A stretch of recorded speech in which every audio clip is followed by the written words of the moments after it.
สบายดีและสวัสดียามเช้าเด้อพ่อแม่พี่น้องฝั่งลาวฝั่งไทยและทั้งต่างประเทศ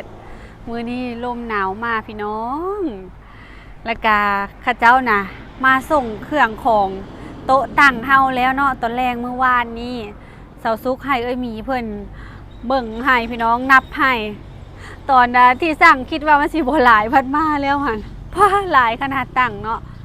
320หน่วยเนาะมีนับวานนี้เนาะก็จะมา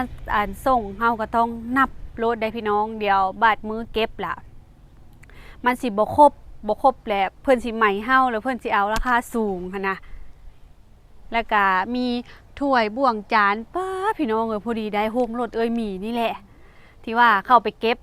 เนาะบ่ซั่นแลบ่ฮู้สิเก็บไว้ใส่เลยถ้วยบ่วงเครื่องปรุงเนาะสาวสุกก็ไปซื้อเครื่องปรุงปลาแดกแป้งนัวนี่แหละพี่น้องแล้วก็ให้พี่น้องอยู่ทางท่าแขกเพิ่นซื้อมาแต่พุ่นนำตัวใดที่ว่าเฮาไปซื้ออยู่พี่แหละเพิ่นบ่ครบเพิ่นบ่มีเนาะเด้เขาเจ้ามาสั่งมาส่งตั้งประมาณนี้เลยตั้งเนาะพี่น้องแล้วก็โต๊ะมน40หน่วยเนาะเอามาเผื่อญาตินั่งเฮากะประเมินให้แขกประมาณ30โต๊ะเฮาเอามา40เผื่อญาติพี่น้องเนาะแล้วก็เผื่อทางญาติพี่น้องเจ้าบ่าวนำหั่นน่ะเนาะพี่น้อง FC เพิ่นกระถามกันเข้ามาหลายว่ามื้อใดเนาะงานแต่งของสาวซุกเดี๋ยวสาวซุกจะมาแจ้งพี่น้อง FC เลยเนาะงานแต่งที่จะจัดขึ้นก็คือวันที่26ธันวาคมนี้เด้อพี่น้องงานแต่งเนาะโจ๊ะเข้ามาไวๆเลยสาวซุกก็พยายามแบบเร่งเตรียมนั่นเตรียมนี่พี่น้องการที่จะเฮ็ดงานดองนี่ก็เนาะโอ้หลายอันเด้อพี่น้องครอบครัวเฮากะยังบ่เคยสิมาเฮ็ดงานแบบนี้จักเถื่อเว้าแท้มีนางมีแฟนนะมีแต่เฮ็ดแบบพ่อแล้วเฮ็ดบ่ได้แบบว่าสิมีโต๊ะมีตั้งมาจัดอันนี้คือเฮาเชิญเบิดหมู่บ้านเลยพี่น้องแล้วก็หมู่คู่สนิทเท่านี้เวลาเฮ็ดงานกะมันก็ต้องได้เชิญเบิดหมู่บ้านหั่นนะพี่น้องบ้านสาวสุกก็มีอยู่ประมาณ40กว่าหลังคาเนาะมื้อนี้ก็ได้หาเพื่อนของแม่หวาเนาะไปเล่าคนเบิดบ้านให้เนาะพี่น้องเพราะว่ามันโจมาแล้วพี่น้องนี่เด้เครื่องที่เฮาเอามาถ้วยจานหม้อน้ำข้าวปุ้นผ้าปูโต๊ะหม้อเครื่องปรุงเนาะพี่น้องอันนี้ก็สิเป็นเครื่องไซส์มีแน่ที่ว่าหลายๆขึ้นมาเป็นห้องเก็บของเลยโมพ่อเขาเอามอเตอร์ไซค์เขามาจอดซ้ำบัดนี้พี่น้องมอเตอร์ไซค์จอดเนาะเนี่ยเต็นท์เขาเจ้าก็มาส่งให้แล้ว2ด่างเนาะพี่น้องอยู่ทางด้านนี้เลยบ่ฮู้ว่าเพิ่นสิมากลางให้เฮาอยู่บ่เต็นท์นี่เขาเจ้ามาถามว่าสิมากลางสิมากลางให้เนาะเพราะว่าเขาเจ้ามาส่งว่านนี่น่ะมีกับตัวเกี่ยวได้เป็นคนอยู่จัดการให้นับครบหมดทุกอย่างเนาะเบิดผ้านั่นก็เอาผ้าปูโต๊ะก็ได้นับเพราะว่าได้ยินเขาเจ้าว่าถ้าบ่ครบนะได้เสียผืนละ100,000 200,000พุ่นน่ะก็เลยต้องนับไว้ก่อนอย่ามันบ่ครบเนาะเจ้าของเพิ่นก็ให้นับดีที่ว่ามีเพิ่นอยู่กับตัวเกี่ยวสาวซุกนางน้องน้อยเพิ่นเข้าไปซื้อเครื่องปรุงอหยังว่านี่นะพี่น้องตอนนี้ก็กำลังพากันเติมพลังรอบเช้าเนาะพี่น้องสาวซุกต้มเส้นข้าวเปียกมีตัวเกี่ยวกำลังสดนางผัดอิ่มแล้วนางคุบลูกเปียกเลื่อมตาแม่ว่าผัดเลื่อมตาบาดนี้เข้าแล้วเฮาก็สิไปแบ่งกันเฮ็ดหน้าที่ไผหน้าที่มันแล้วพี่น้องแม่นมื้อนี้คือเตรียมทั้งวันเลยแหละพี่น้องมื้ออื่นก็สิแม่นวันจริงแล้วเนาะพี่น้องสิเดินทางมาแต่ท่าแขกกะประมาณเขาเจ้าเลิกเวียกประมาณ3 โมงเขาเจ้าสิเดินทางมาเพื่อสิฮอดพี่กับประมาณ 4-5 โมงพุ่นแหละพี่น้องเฮาก็อยู่ไกลกับพี่น้องญาติพี่น้องเพิ่นก็สิได้หยุดเวียกหยุดหยังมาหั่นแหละพี่น้องก็เลยว่าจัดเป็นเทื่อเดียวเลยงานแต่งสาวสุกหั่นนะคือบ่าวต้อมเพิ่นสิมาขอตอนเช้าเนาะตอนเย็นก็สิเป็นงานแต่งเลยจัดในมื้อเดียวเลยหั่นนะพี่น้องมันสิบ่เป็นการสิ้นเปลืองพี่น้อง FC เพิ่นก็เห็นนำเนาะเห็นเพิ่นเม้นแนะนำสาวสุกอยู่จัดทีเดียวเลยเพิ่นว่าแม่นก็สิบ่ได้จัด2เทื่อมันสิยุ่งยากคือเฮาว่าพี่น้องเฮาก็อยู่ไกลแน่แล้วก็ป ป้าสาวซุกก็กำลังเดินทางมาแต่มหาไซน่าสิฮอดประมาณตอนเที่ยงเนาะ ป้าขอเอ้ยแม่ แม่นเอ้ยแม่ พี่น้องทั้งแม่ แล้วก็น้าบ่าวน้องของแม่เนาะเพิ่นเดินทางมากับบ่ฮู้ว่าสิมาจากคนอยู่ทางบ้านแม่หวานี่แหละคนที่ว่าฮู้จักสนิทกันหั่นนะเพิ่นก็ว่าสิมาหั่นนะพี่น้องก็เล่าก็ฮอดกระถึงเนาะ ที่แรกว่าสิบ่ได้เล่าไผหลาย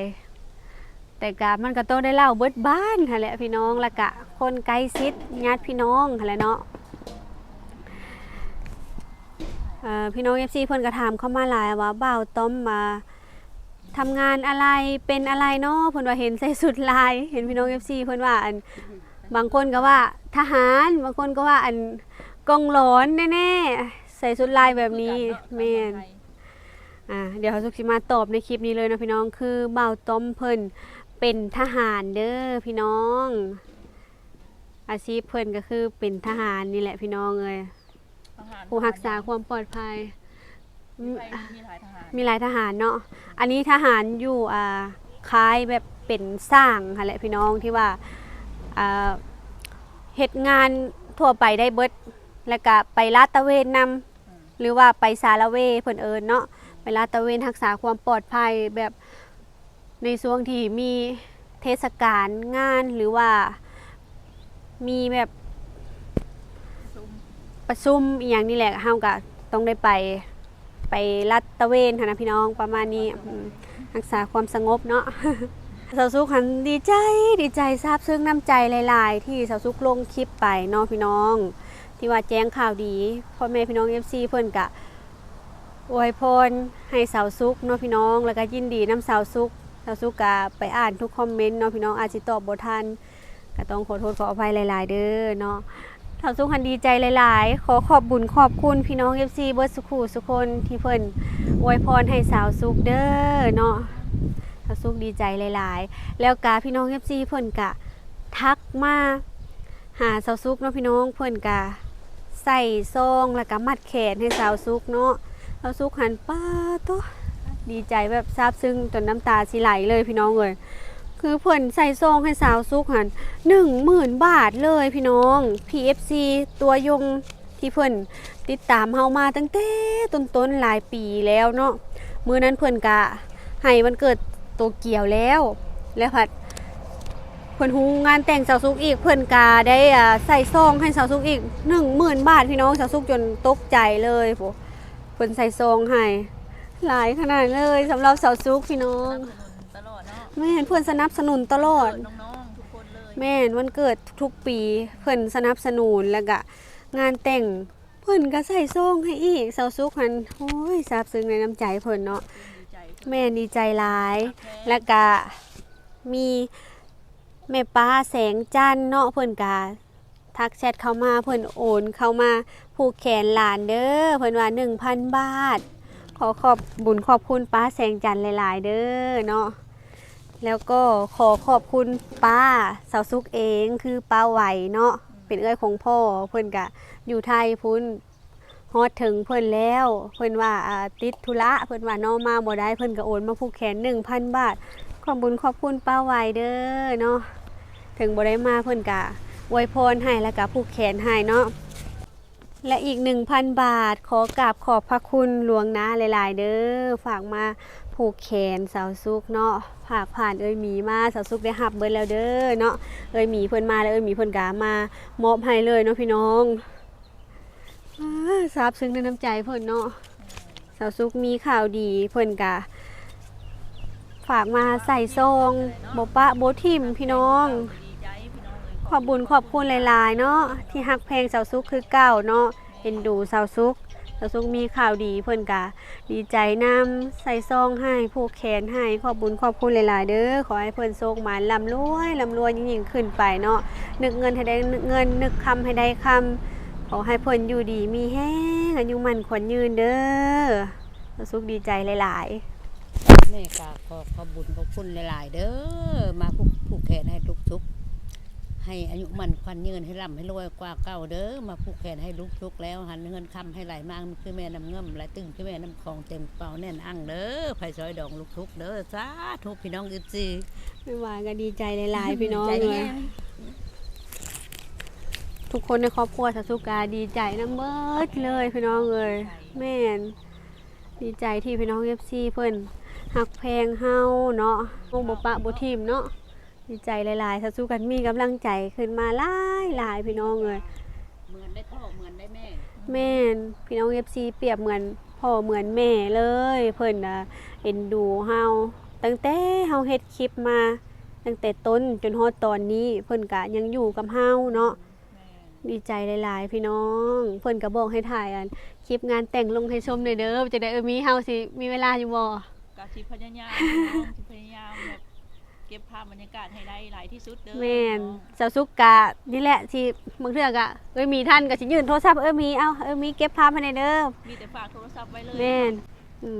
มีเห็นตัวใดแบบเป็นตาถ่ายเก็บไว้เป็นความทรงจำเอาไว้มาเบิ่งย้อนหลังเนาะก็ให้มีถ่ายให้พี่น้อง FC ลงเบิ่งนำ เพราะว่าอันได้หาพี่น้องทางคาแขกเพิ่นมาซอย แม่น ยิบยับอันของในครัวหยังซอยไม่ครัวหยังหั้นนะพี่น้องเพิ่นก็เตรียมมาซอยแล้วเนาะแล้วก็สามีก็อยากแบบเก็บภาพบรรยากาศให้พี่น้องได้เบิ่งนำนะอาจสิเฮ็ดบ่ได้เต็มที่เนาะเพราะว่าเฮาก็หาญาติพี่น้องมาซอยแน่น้องทุกก็หาคนในบ้านมาพี่น้องเอ้ยมาล้างถ้วยล้างหยังเนาะเฮาก็สิพยายามเพราะว่าเฮาก็ได้เตรียมมาเนิ่นๆเฮาก็เฮ็ดเบิดทุกอย่างทำความสะอาดอนามัยหยังเฮาก็เคลียร์ให้ได้หลายที่สุดนะพี่น้อง ขนาดนี้ก็คือโจเข้ามาก็คือสิบ่ทันเนาะ เรามีค่ะนอนบ่รับเลยพี่น้องสองคืนแล้ว 2คืน เด็กกว่าเจ้าของงานอีกนอนบ่รับพลิกไปพลิกมากันสวดมนต์ในใจกันยังบ่รับ ตื่นกับบุกจัก พยายามอยากเฮ็ดให้งานออกมาราบรื่นเนาะพี่น้องให้มันออกมาดี อยากให้มัน ของอยู่ของกิน ได้ดี ให้มันถ่วงให้มันทันดีแต่พี่น้องเพิ่นว่าอันโอ้ยบ่ต้องไปท่วงเดี๋ยวอันทางเรนาลีทางอาทางลูกไผป้าอ้อยเนาะลูกชายป้าอ้อยพี่น้องทั้งพ่อและพี่น้องเพิ่นมาเพิ่นก็สิซอยยิบจับหันนี่เพิ่นว่า แม่น บ่ให้ เพิ่ เป็น น หัน ห่วง เคย แม่ เพิ่นเคยเฮ็ดมาหลายงานแล้วทางพี่น้องทางตะแคง แม่น ข้องพี่น้องเลยเนาะ เพิ่น เราก็ดีใจที่เพิ่น เฮ็ด มาสู่เอาเฮาเนาะ เพิ่นเฮ็ดเป็นเนาะเพิ่นก็สิมาแนะนำเบิ่งซอย ตอนนี้เพิ่นก็กำลังไปซื้อแนวกินให้อยู่ตลาดหลักสามซื้อตัวใดบ่มีเพิ่นก็ซื้อมาให้แต่พุ่นเพิ่นก็โทรติดต่อประสานกันอยู่กับสาวสุกตอนนี้ตอนแรงๆเด้อเพิ่นว่าออกมาก็ดีอกดีใจหลายๆ ที่พี่น้องเพิ่นก็สวยสู้เนาะโดยเทปก็สิมามื้อนี้พี่น้องเอ้ยมาตอนพุ่นแหละเกือบแรงๆเนาะเดินทางมาพี่น้องสาวสุกาเฮ็ดตัวบ่ค่อยถูกเลยจักสิว่าจังได๋ แล้วก็แบบดีใจหลายๆเนาะอ่านคอมเมนต์ที่พี่น้อง FC เพิ่นอวยพรแล้วก็พยายามสิถ่ายทอดให้พี่น้อง FC ได้เบิ่งนำเด้อเนาะมีหยังสาวสุกก็อยากให้พี่น้อง FC ได้เบิ่งได้เห็นได้ติดตามเนาะในการเฮ็ด YouTube สาวสุกก็ยังเฮ็ดคือเก่าเนาะพี่น้องก็สิสู้ต่อไปเรื่อยๆถึงว่านุ่งน้อยเพิ่นสิไปทำงานไทยแล้วเฮาก็สิพากันบุกบื้นผู้อยู่กับพี่น้อง สู้ต่อไปจังใดก็ฝากเป็นกำลังใจให้สาวสุกคือเก่าเด้ออย่าเผาปะอย่าเผาทิ่มกันเด้อพ่อแม่พี่น้องเด้อเนาะชีวิตมันก็ต้องเดินหน้าต่อไปเนาะมีเนาะ ต้องเดินหน้าต่อไป แม่น เนาะมันก็ต้องมาฮอดมื้อนี้จุดนี้จนได้เนาะ แม่นพี่น้อง FC เพิ่นก็ว่าโอ้สมแล้วอยากให้สาวสุกมีครอบครัวเพิ่นว่า27แล้วเนาะก็ การแสดงความยินดี แม่น คอมเมนต์ หลายมีก็ไปอ่าน แล้วก็ขอนำเด้อพี่น้องเลยคลิปซ่องสามีฮะลังเถื่อก็มีคอมเมนต์ไปว่าอันบ่ค่อยสร้างสรรค์สองสามคอมเมนต์ก็ขอนำแบบว่าอันคอมเมนต์แบบสุภาพซะเนาะแล้วมันก็บ่เหมาะสมลังเถื่อมันก็บ่สมควรนะพี่น้องเพิ่นคอมเมนต์มาสามีก็จักสิว่าจังไดเนาะ มีเพิ่นไปอ่านแล้วก็รู้สึกว่าบ่คักในใจเนาะบ่สมควรเม้นเนาะ อืม อันนี้มีเพิ่น เสียความรู้สึกเลย ลบออกพี่น้องเอ้ย แม่ ก็อยากอายเนาะ แม่นบางเทื่ออัน ฝากพี่น้องไว้ คอมเมนต์ใดที่รุนแรงเพิ่นก็สิดีดออกเลยเนาะพี่น้องระบบ YouTube AI เพิ่น แม่ ตรวจสอบเดี๋ยวนี้หั่นนะ เพิ่นก็สิดึงออกเล แม่ ย นดึงออกเลย อยากให้พี่น้อง FC เม้นไปในทางที่แบบว่า คอมเมนต์อย่าง ให้กำลังใจกันเนาะพี่น้องอย่างสุภาพเนาะ จังใดก็ ขอบบุญขอบคุณพี่น้องหลายๆเด้อที่ให้กำลังใจน้องซุกเนาะบ่ป้าบ่ทิ่มพี่น้องเอ้ยสามีกะนี่แหละยังให้น้องซุกแบบเฮ็ดใจให้สบายบ่ต้องเครียดหยังนะพี่น้องเพราะว่าช่วงนี้ก็แพนิคน้องซุกนะ แค่นี้ มัน กำเริบ ดุ บ่อย นะพี่น้องสามีก็เลยเป็นห่วงน้องยังให้น้องแบบสบายใจบ่อยากให้มีหยังมากคัดใจนะเนาะ แม่น ราบลื่นไป ยังให้ราบลื่นเนาะแม้ว่าช่วงนี้ก็มีความเครียดหลายอย่างเลยพี่น้องแบบสิมีงานนี่ก็มีความเครียดแบบ ต้องได้จัดการอย่างเองเบ้อ แม่น สั่งอย่างเองหลายอย่าง แม่นเจ้าสุขหันเร่งที่สุดเลยพี่น้องเอ้ยดีแต่ว่า พี่น้องเพิ่นก็สิมาซอยอีกแฮงแล้วก็พี่น้องเฮานี่แหละพี่น้อง นี่แหละเฮาก็ ซอยกัน แล้วก็สิไปเตรียมอนามัยแหละ แม่ พี่ น น้องเพื่อนางเพิ่นก็สิล้างถ้วยล้างบ่วง แล้วก็ได้เบาอายอีกมาซอยอีกแฮงหนึงเนาะพี่น้องโอ้ยพี่น้องเอ้ยฝากฝังน้ำเบาอายแหละเพราะว่าพี่ชายคนเดียว อืม ให้เพิ่นหาหมู่หาคู่มาซอยเนาะมาซอยเวียกที่ว่ามันนักนี่แหละพี่น้องเอ้ยเบิ่งโต๊ะเบิ่งตั้งจัดโต๊ะจัดตั้งแฟนเอ้ยเทเพิ่นก็เป็นสร้างไฟเพิ่นว่ามาแหละไฟตัวใดยังบ่โอเคเพิ่นก็สิต่อให้นะพี่น้องสิเบิ่งให้สำหรับคลิปนี้ก็สิได้ขอจบไว้เพียงส่ำนี้เอาไว้พอกันคลิปต่อไปเด้อพี่น้องฝากเป็นกำลังใจให้สาวสุขด้วยกันบ่คำโฆษณาเด้อสบายดีบ๊ายบาย